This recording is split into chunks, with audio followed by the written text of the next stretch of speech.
Leviticus chapter 10, English Standard Version. Now Nadab and Abihu, the sons of Aaron, each took his censer and put fire in it and laid incense on it and offered unauthorized fire before the Lord, which he had not commanded them. And fire came out from before the Lord and consumed them, and they died before the Lord. Then Moses said to Aaron, "This is what the Lord has said. Among those who are near me I will be sanctified, and before all the people I will be glorified." And Aaron held his peace.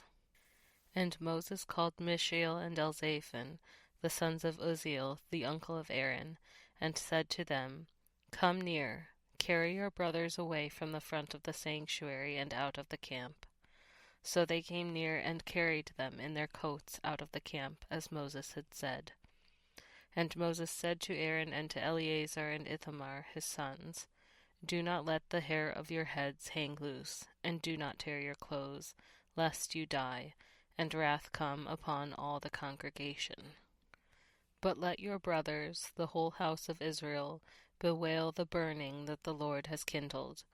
And do not go outside the entrance of the tent of meeting, lest you die, for the anointing oil of the Lord is upon you." And they did according to the word of Moses. And the Lord spoke to Aaron, saying, "Drink no wine or strong drink, you or your sons with you, when you go into the tent of meeting, lest you die. It shall be a statute forever throughout your generations. You are to distinguish between the holy and the common, and between the unclean and the clean, and you are to teach the people of Israel all the statutes that the Lord has spoken to them by Moses."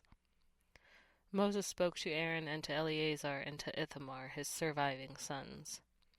"Take the grain offering that is left of the Lord's food offerings, and eat it unleavened beside the altar, for it is most holy. You shall eat it in a holy place, because it is your due and your sons' dues, from the Lord's food offerings, for so I am commanded.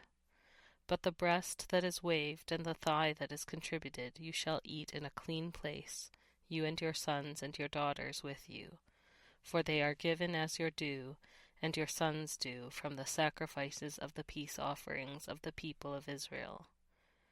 The thigh that is contributed and the breast that is waved they shall bring with the food offerings of the fat pieces to wave for a wave offering before the Lord. And it shall be yours and your sons with you as a due forever, as the Lord has commanded." Now Moses diligently inquired about the goat of the sin offering, and behold, it was burned up. And he was angry with Eleazar and Ithamar, the surviving sons of Aaron, saying, "Why have you not eaten the sin offering in the place of the sanctuary, since it is a thing most holy and has been given to you, that you may bear the iniquity of the congregation, to make atonement for them before the Lord? Behold, its blood was not brought into the inner part of the sanctuary. You certainly ought to have eaten it in the sanctuary as I commanded." And Aaron said to Moses, "Behold, today they have offered their sin offering and their burnt offering before the Lord, and yet such things as these have happened to me. If I had eaten the sin offering today, would the Lord have approved?" And when Moses heard that, he approved.